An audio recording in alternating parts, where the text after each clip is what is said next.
I'll reference it. Got the two letters from the one for me.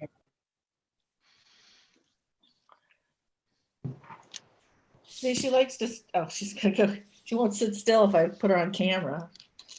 Okay, guys, I think we're live. We're going to go ahead and start the meeting. I'm going to call it at 8:36.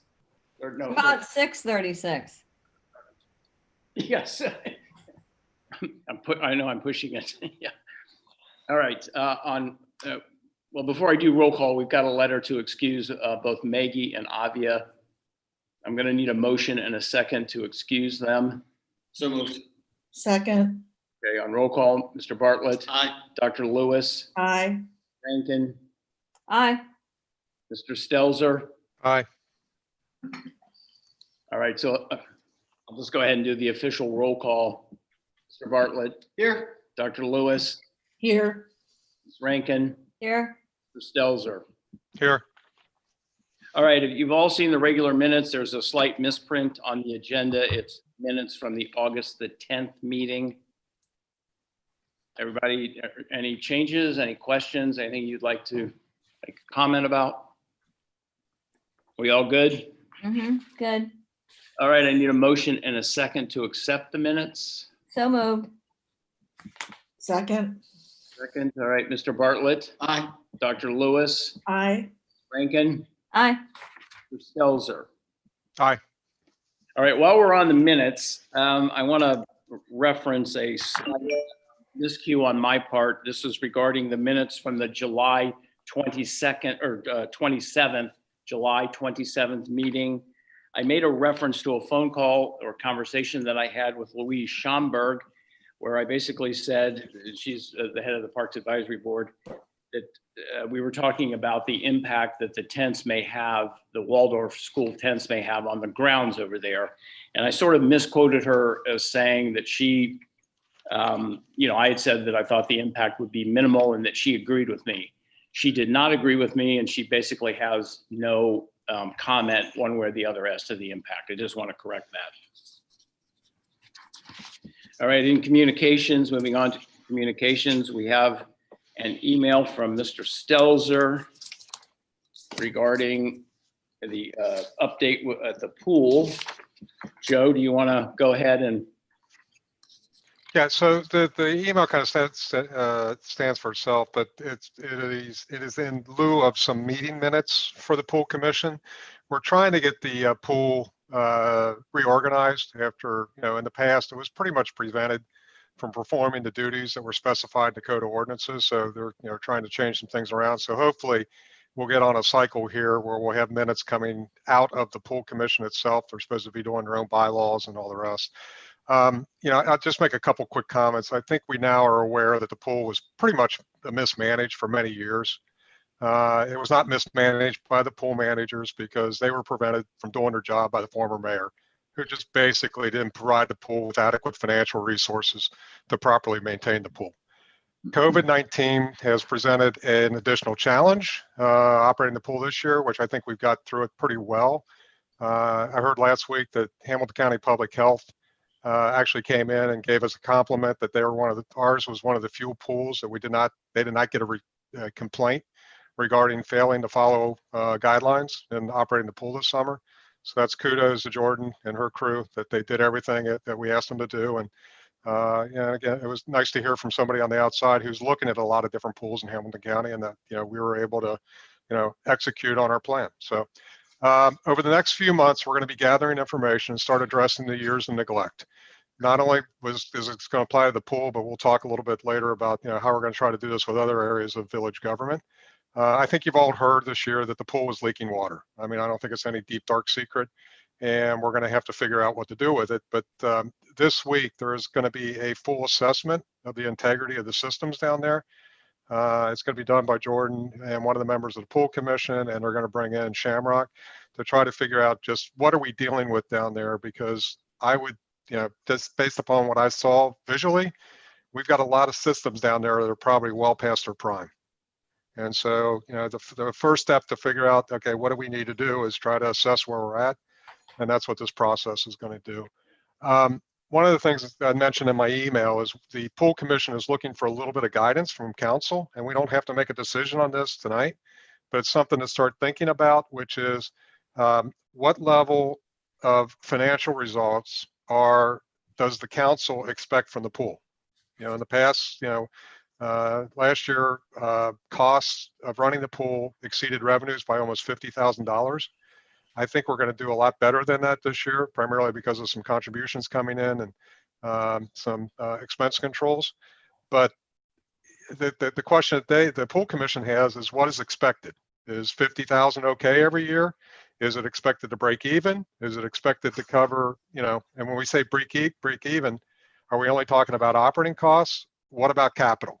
The stuff that keep the pool up to the standards it should be at. So it's something we're going to have to start thinking about because the pool commission is looking for that feedback, and I don't know the answer to it. I mean, the pool has always kind of lost, never had enough revenue to cover its cost. Question is how much do we want to do that in the future? And so that's one of the items that are in there, and we need to figure that out at some point. I'm pretty excited about our future prospects for the pool. We got a lot of work ahead and some tough decisions that need to be made. I know that, and a lot of people don't want to hear this in the village. There's been some conversation about a possible tax levy in 2021, but I mean, it's something that we need to do a lot of homework before we even get to that point.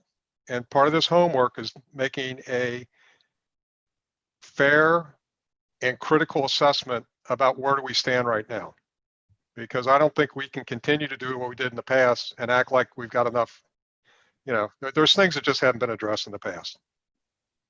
So any questions on the email or where we're at with the pool at this point?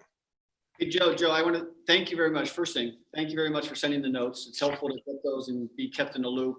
So I appreciate that. And then second thing is, I think you're doing a really good job in terms of restructuring and refocusing that organization, getting asking the right questions and looking at the tough decisions and things like that. So thank you very much for getting them on the right path. I think you're pointing them in the right direction. I concur. I agree. Thanks, Joe. Thanks, Joe. You're welcome. Joe, just one quick question. The pool commission, did you say they're going to formally put together some type of a bylaw structure or something under which they're going to be operating? Yeah, when you see the email, we kind of made sure that one person was assigned for each task. And so Lauren Hladd is actually working on a bylaws, to review at the next meeting to try to figure out a lot of different things. What's the reporting structure going to be between the pool commission and the pool manager? What's the reporting structure going to be between the pool commission and the chairman of health and rec? What's the reporting relationship look like between pool commission and the mayor?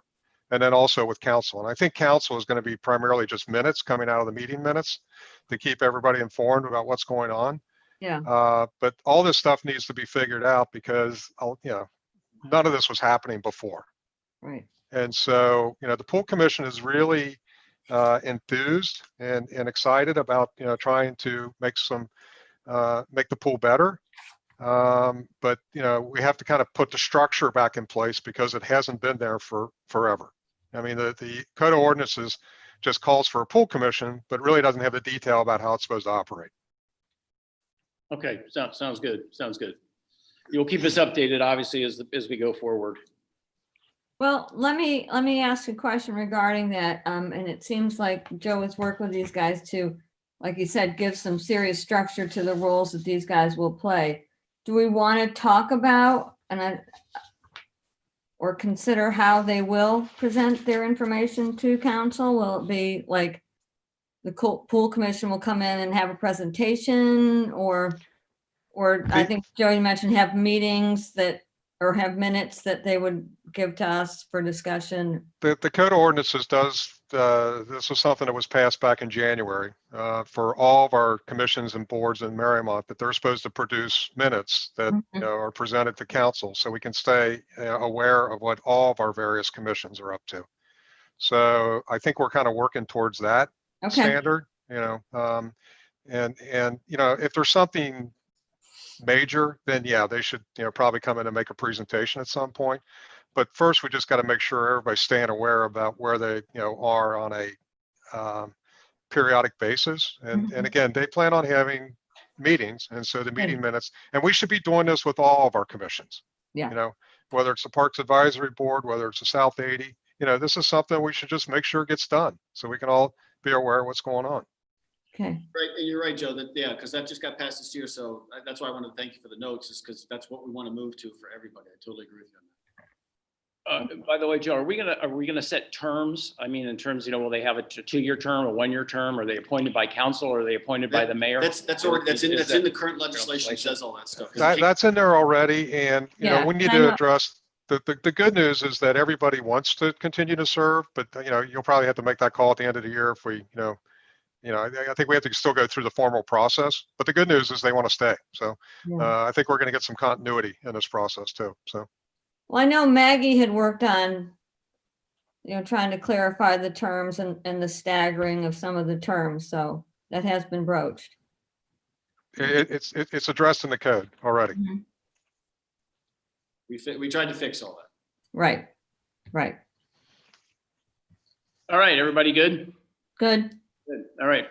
We're going to move on to permission to address the council. And this is the part of the show where I say to the folks who are watching at home, if you all have any questions that you would like to come before council with, because obviously we're operating now in the virus and we can't have the open public meetings, but if you'll send an email in, during the day of council or the day over the weekend, I'm more than happy to read it. And if we can read it into the minutes, I'll address whatever question it is. We'll try to answer it.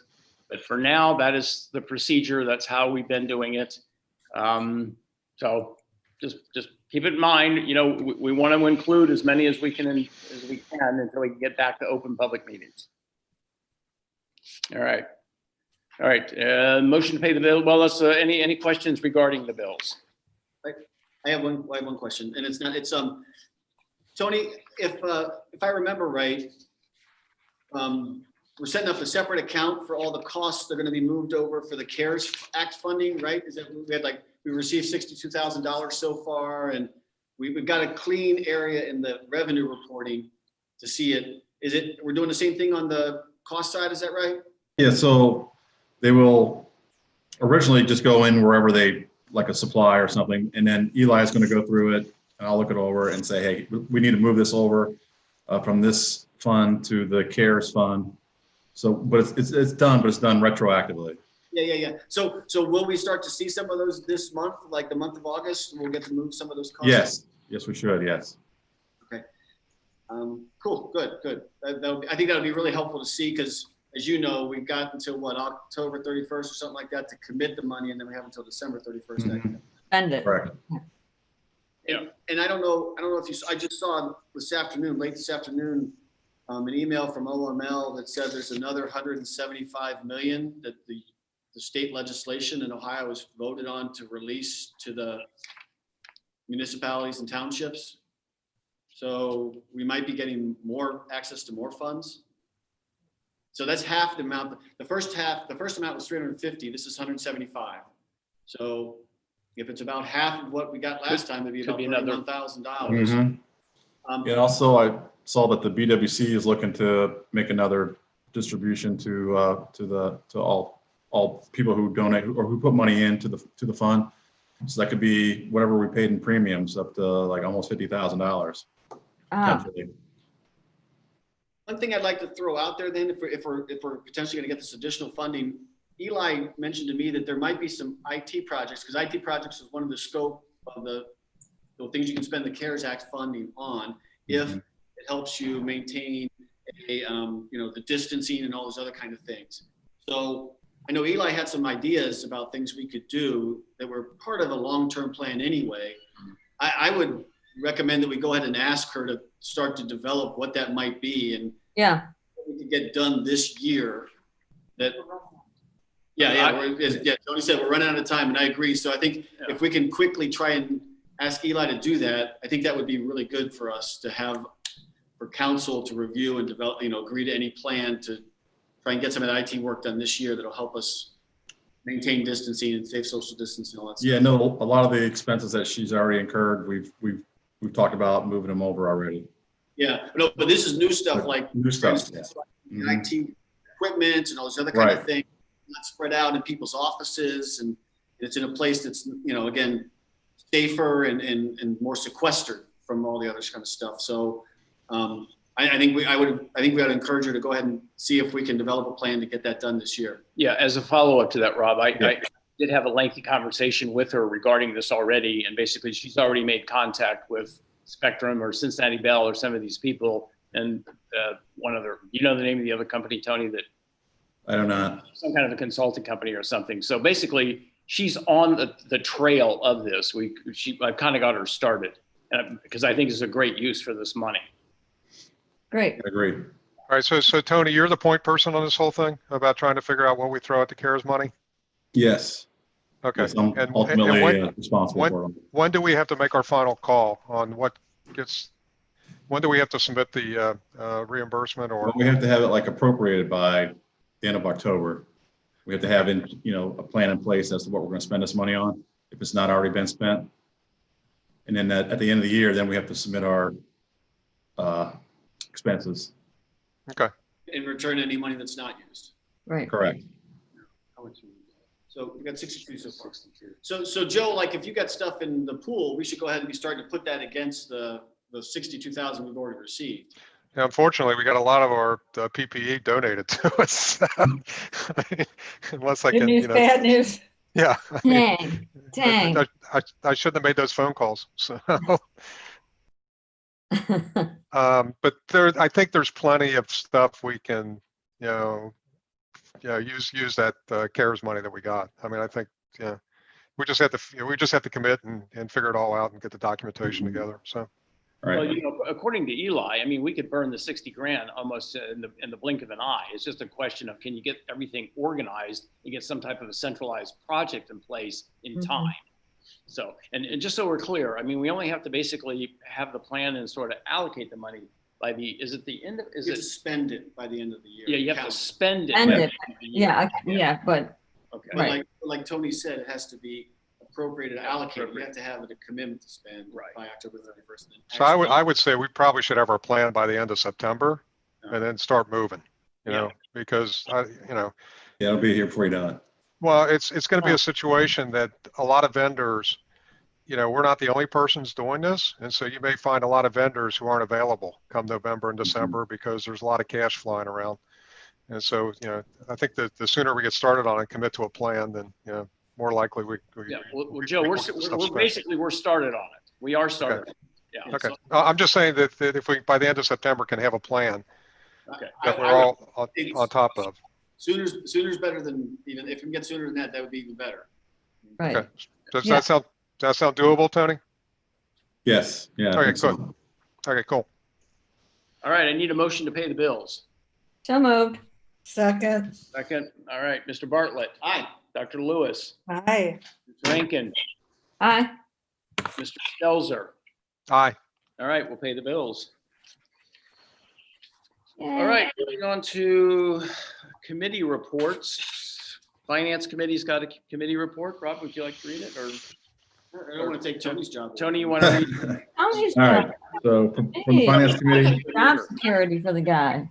from the Finance Committee, proposed fee for overnight parking sticker dated August 19, 2020. The Finance Committee met on Wednesday, August 19, 2020 at 3:00 p.m. in council chambers to discuss the possibility of charging for overnight parking stickers.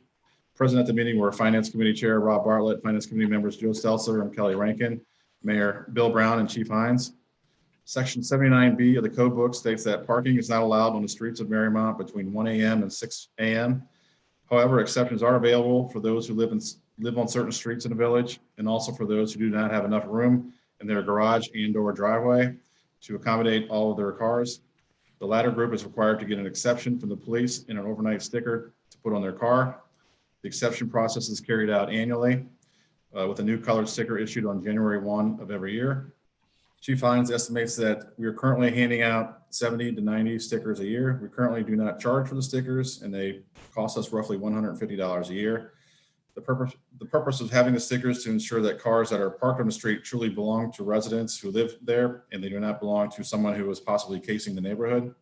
Also, keeping the streets clear, make it easier for the police to monitor what is going on at night and keep our neighborhood safe. The Finance Committee is proposing that beginning in 2021, we charge $100 for each sticker. Searching online, we found that annual overnight parking fees range from $40 to $150, with the mean of $100. Requiring a payment also helps to ensure that those people who request a sticker truly need it. Finally, in the future, council decided to create a program. If in the future, council decides to create a program to incent people to create more off-street parking, this money could be used to help fund that effort. Respectively submitted and signed by Rob Bartlett, Chairman, Kelly Rankin, and Joe Seltzer. All right, you've heard the report. I need a motion and a second to accept the report. So moved. Second. Second. All right, Mr. Bartlett. Aye. Dr. Lewis. Aye. Ms. Rankin. Aye. Mr. Stelzer. Aye. All right, any discussion regarding this?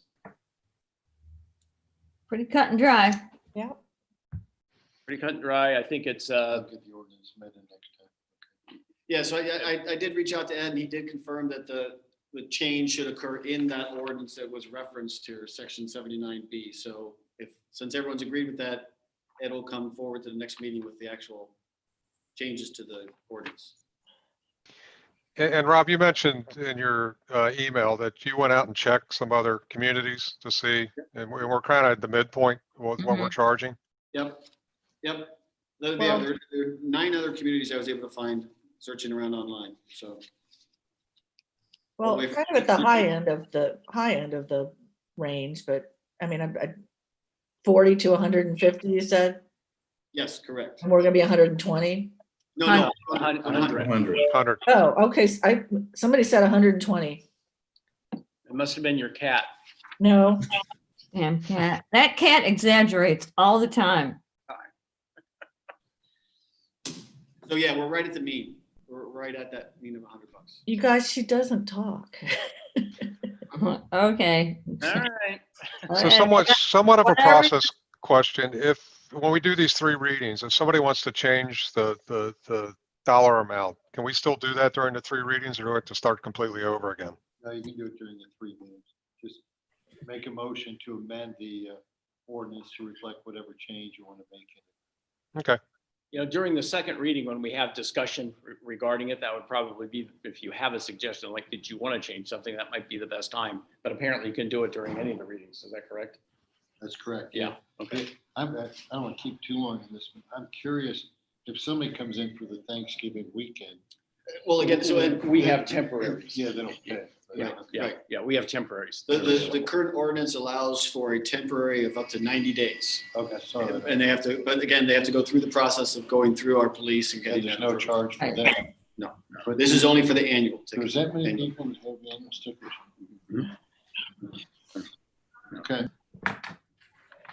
All right, then, let's do another roll call here, just for procedure. Mr. Bartlett, Aye. Dr. Graves. No. Dr. Lewis. Dr. Lewis. I'm Aye. Dr. Lewis. I'm looking at the list wrong. Hey, I heads know, but up. I can't say aye if that's not my name.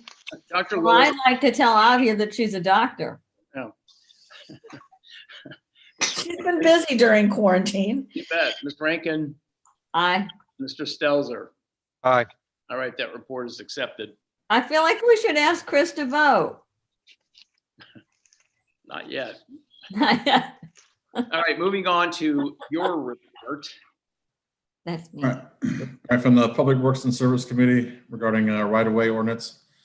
The Public Works and Services Committee met on August 6, 2020 at 4:00 p.m. to discuss the draft of the right-of-way ordinance. In attendance were the committee chairperson, Kelly Rankin, committee member, Rob Bartlett, village engineer, Chris Ertl, maintenance supervisor, John Schoenberg, and Mayor Brown. The topic of discussion was the changes to the Marble Cliff, Ohio ordinance provided to us as an example of a right-of-way document from Frost Brown Todd has already implemented for Marble Cliff. The goal of the meeting was to recommend changes / updates to the document to develop a proposed ordinance suitable for the needs of the village of Mariemont. Regarding the timeline for the project, Ohio law provides that at least 45 days prior to the date of the enactment of a public way ordinance by a municipal corporation, the municipal corporation shall file with the Public Utilities Commission of Ohio, PUCO, A notice that the ordinance is being considered, RC 4939.05E. PUCO has a form for municipalities to complete, and PUCO posts the notice so that utilities and other interested stakeholders can participate in public meetings and discussions regarding potential regulations. The village would need to alert PUCO at least 45 days before the third reading and potential approval of the ordinance. The committee recommends having this draft written by Frost Brown Todd for the purpose of filing with PUCO and enacting for the village of Mariemont. Respectively submitted and signed by Kelly Rankin, Chairman, Rob Bartlett, and Avia Graves. And now Tony will read the ordinance. We'll be here all night. Order a pizza. All right, you've heard the report. Do I have a motion and a second to accept the report? So moved. Second. All right, any discussion? Just to make sure everyone's clear, again, we're not voting on passing the resolution. We're just Right. voting to submit the resolution to PUCO for right now. Right. And to have Frost Brown Todd Yes. finalize it and then submit it to PUCO. Right. To make this an official document. Any other questions? It's kind of a long document. We've all kind of been through it really by now. Everybody's good? All right, on roll call, Mr. Bartlett, Aye. Dr. Graves. Stop it. I'm sorry. Stop it. I don't know why I'm doing that. Dr. Lewis. Aye. Miss Rankin. Aye. Mr. Dr. Stelzer. Rankin. It's Dr. Rankin to you. Why don't we just all go by doctor? Yeah, we should. Mr. Stelzer. Aye. Aye, all right. All right, we'll accept that report. Thank you. Thank you. All right, moving on to miscellaneous. Starting with the Labor Day fireworks. Again, a reminder, Labor Day fireworks will be held approximately starting 9 p.m. on Sunday, September the 6th, Dogwood Park. I had a little brief discussion with Tim Feitner about this. We are able to move the line back somewhat to create some extra space. Obviously what we'd like to do, is so that we can maintain some safe distancing. We're going to encourage everyone to, wear the mask. And also there'll be a little additional space around the, around each end of the space. So, hopefully there's going to be a really good turnout for this. And if there's overflow, there'll be standing room only, back in the street.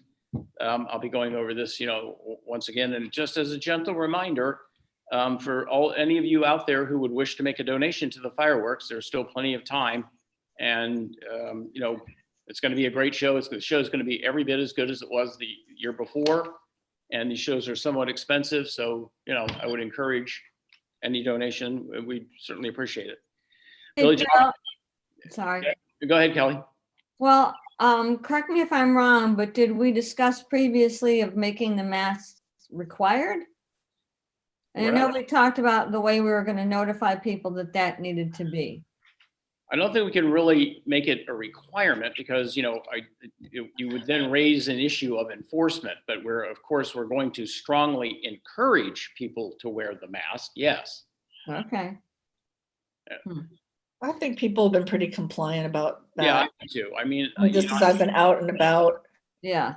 right. I mean, in Philly, where I was this weekend, people were routinely wearing them outside. Mhm.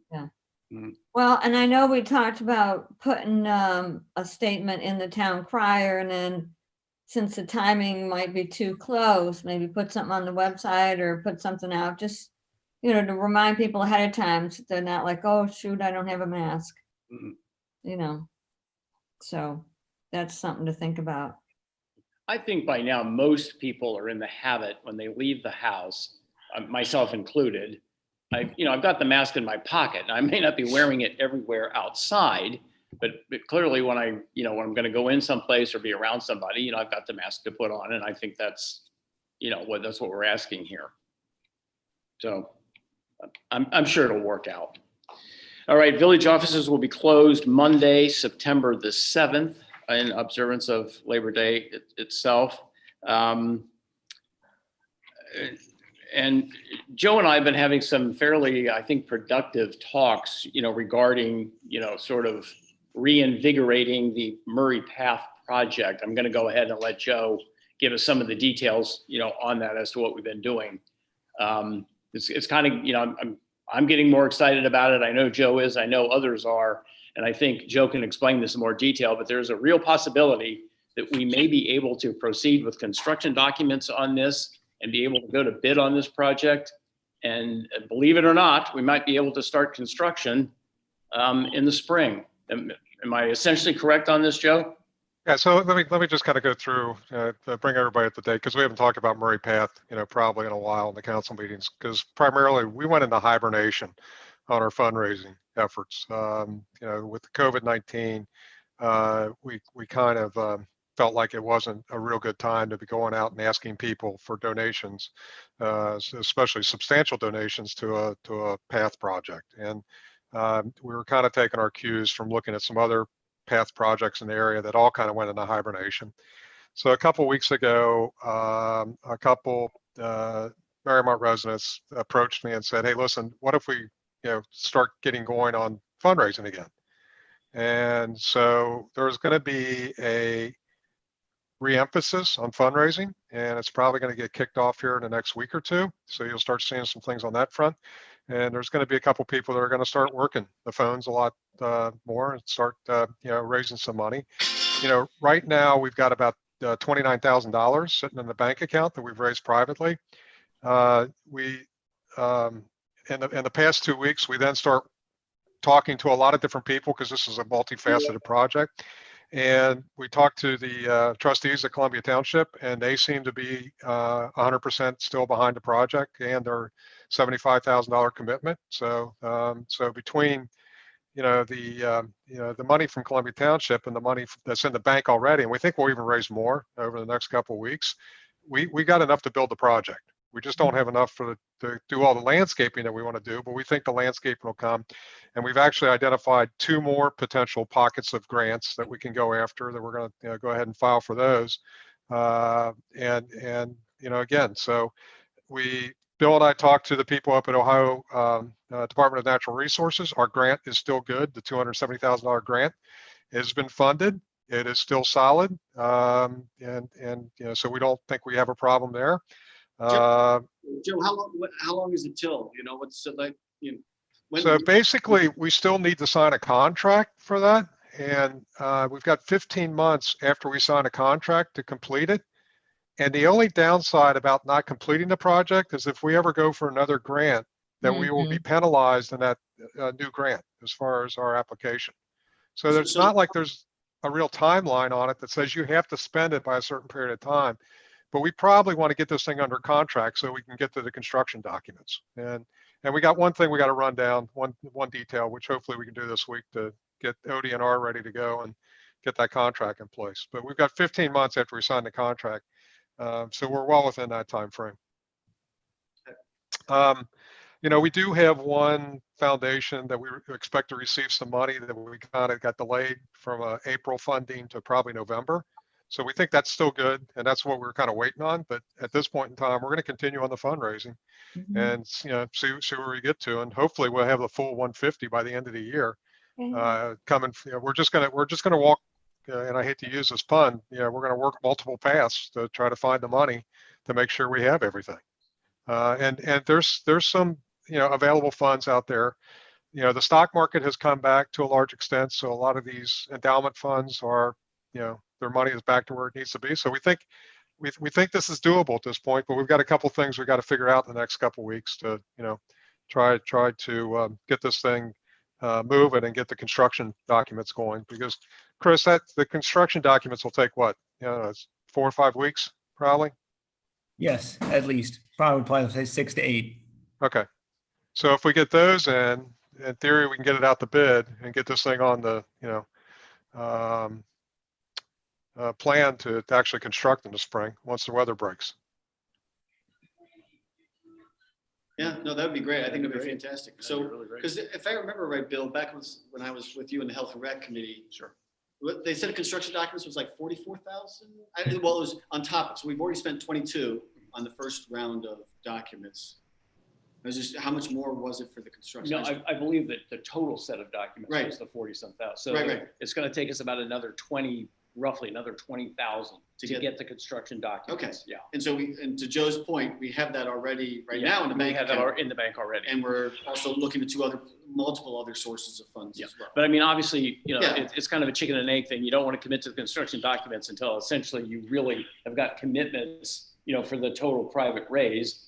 You know, you want to spend the 40 grand, and then if you can't proceed, we want to be able to proceed. But I think, as Joe is telling us, we're really almost there.